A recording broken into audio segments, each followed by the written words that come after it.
Hello dear student, good morning. प्रिय विद्यार्थियों, हम पढ़ रहे थे लाख की चूड़ियाँ। उस दिन आधा पाठ पढ़े थे, आगे से शुरू करते हैं। तो किस प्रकार वो बदलू के बारे में लिखता है लेखक। तो आगे शुरू करता है। मैं बहुधा हर गर्मी की छुट्टी में अपने मामा के यहाँ चला जाता और एक आधा महीने वहाँ रहकर स्कूल खुलने के समय तक वापस आ जाता। ऐसे विद्यार्थियों आप भी करते होंगे, गर्मियों की छुट्टी है और कोई छुट्टी होती है अपने ननियाल जाते हैं। तो उसी प्रकार लेखक भी जा, परंतु 2-3 बार ही मैं अपने मामा के यहाँ गया होऊंगा, तभी मेरे पिताजी की एक दूर के शहर में बदली हो गई। यानी उसके पिताजी कोई कर्मचारी थे जिसका स्थानांतरण हो गया, और एक लंबी अवधि तक मैं अपने मामा के गांव न जा सका। तब लगभग 8-10 वर्षों के बाद जब मैं वहां गया तो इतना बड़ा हो चुका था कि लाख की गोलियों में मेरी रुचि नहीं रह गई थी।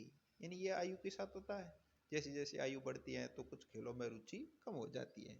जो अपन बचपन में खेल खेलते हैं उससे कुछ अलग खेल खेलते हैं।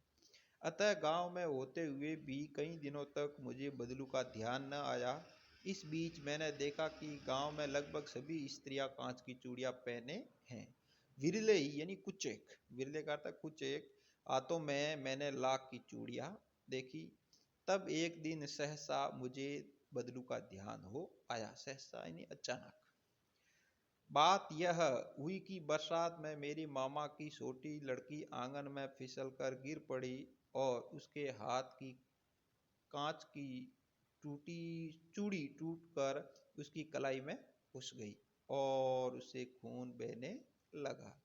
मेरे मामा उस समय घर पर न थे। मुझे ही उसकी मरहम पट्टी करनी पड़ी। मरहम पट्टी प्राथमिक उपचार करते हैं, लगने पर उस पर दवाइयाँ वगैरह लगा करके और पट्टियाँ लगाते हैं, मरहम पट्टी। तभी सहसा मुझे बदलू का ध्यान हो आया और मैंने सोचा कि उससे मिल आऊं। अतः शाम को मैं घूमते घूमते उसके घर चला गया। बदलू वहीं चबूतरे पर नीम के नीचे एक खाट पर लेटा था। नमस्ते बदलू काका, मैंने कहा। नमस्ते भैया, उसने मेरी मेरी नमस्ते का उत्तर दिया और उठकर खाट पर बैठ गया। तुरंत उसने मुझे पहचाना नहीं और देर तक मेरी ओर निहारता रहा। क्योंकि लेखक है वो उनसे लगभग 8 से 10 साल बाद मिल रहा है। तब तक जो लेखक है वो काफी बड़ा हो चुका है, तो उसके चेहरे वगैरह है, रूप है, वो भी बदल गया, तो वो नहीं पहचान पाता है। मैं हूं जनार्दन काका, यानी लेखक के बचपन का नाम है, और उसके पास से गोलियां बनाकर ले जाता था। मैंने अपना परिचय दिया। बदलू फिर भी चुप रहा, मानो वह अपनी स्मृति पटल पर अतीत के चित्र उतार रहा हो। यानी जो अपने याददाश्त है उस पर वापस अतीत यानी प्राचीन चित्र उतार रहा हो। और तब वह एकदम बोला, आओ आओ लल्ला, बैठो, बहुत दिन बाद गांव आए। हाँ, इधर आना न हो सका काका, मैंने चारपाई पर बैठते हुए उत्तर दिया। कुछ देर फिर शांति रही। मैंने इधर उधर दृष्टि दौड़ाई, यानी नजर दौड़ाई। न तो मुझे उसकी मचिया ही नजर आई, न ही भट्टी। यानी लेखक है कुछ समय, काफी समय बाद जब वहां पहुंचा तो बिल्कुल बदल गया था। वहां न भट्टी थी और न मचिया था। आजकल काम नहीं करते काका, मैंने पूछा। नहीं लल्ला, काम तो कई साल से बंद हैं। मेरी बनाई हुई चूड़ियां कोई पूछे तब तो। यानी कहने का अर्थ समय बदल गया है, लाख की चूड़ियां नहीं पहन रहे। समय के साथ इस प्रकार के फैशन बदल जाती है। गांव गांव में कांच का प्रचार हो गया है। वह कुछ देर चुप रहा, फिर बोला, मशीनी युग है ना यह लल्ला, आजकल सब काम मशीन से होते हैं, खेत भी मशीन से जोते जाते हैं, और फिर तो सुंदरता कांच की चूड़ियों में होती है, वह लाख में कहाँ संभव है। इन्हीं कहने का अर्थ है टेक्नोलॉजी बदल गई है, समय बदल गया है। जो काम पहले हाथों से करते थे आजकल वो मशीनों से होता है, कम समय में हो जाता है, सस्ता हो जाता है। ये आप भी देखते होंगे। लेकिन कांच बड़ा खतरनाक होता है, बड़ी जल्दी टूट जाता है, मैंने कहा। यानी कहना करता है जो वर्तमान में जो भी चीजें, लेकिन वो कम टिकाऊ है। प्राचीन जो चीजें बनती थी वो टिकाऊ ज्यादा थी। नाजुक तो फिर होता ही है लल्ला। कहते कहते उसे खांसी आ गई और वह देर तक खांसता रहा। मुझे लगा उसे दमा है। दमा बीमारी होती है, वो है। अवस्था के साथ साथ उसका शरीर ढल चुका था। उसके हाथों पर और माथे पर नसें उभर आई थी, यानी बुढ़ापा आ गया था। बुढ़ापे में इस प्रकार की, जाने कैसे उसने मेरी शंका भांप ली। भांप लेना यानी समझ लेना। भांप लेने का अर्थ क्या? समझ लेना। वो बोला, दमा नहीं है मुझे, फसली खांसी है, यही महीने 2 महीने से आ रही है, 10-15 दिन में ठीक हो जाएगी।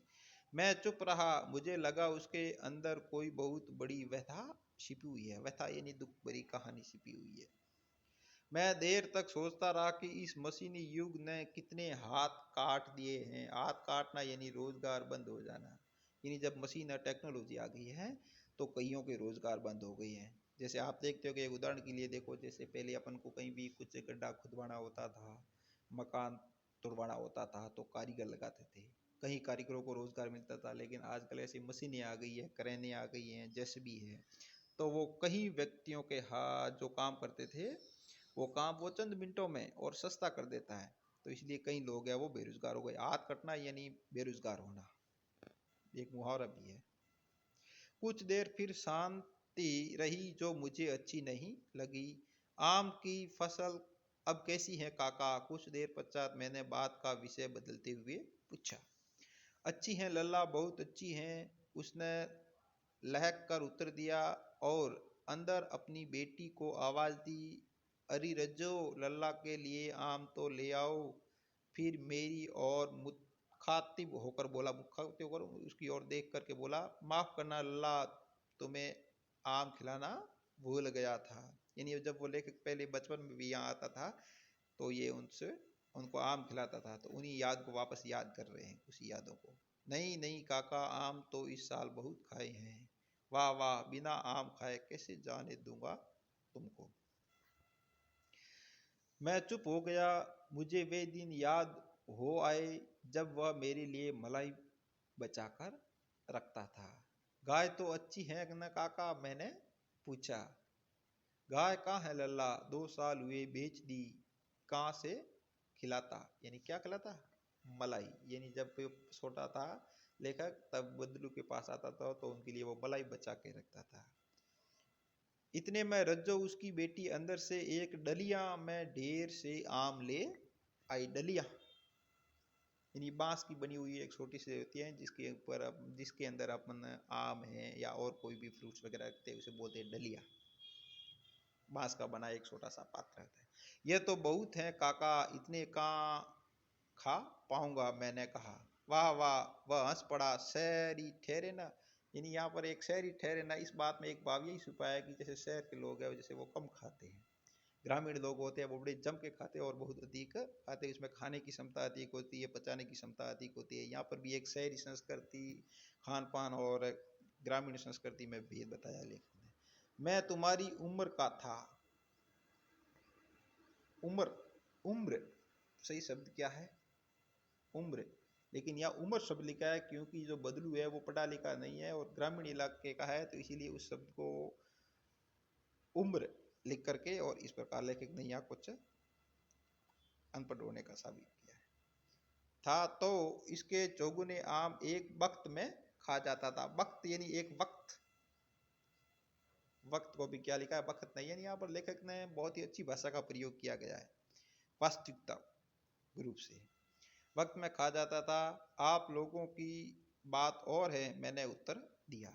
अच्छा बेटी, लल्ला को 4-5 आम छांट कर दो, सिंदूरी वाले देना। सिंदूरी यानी आम की किस्म है।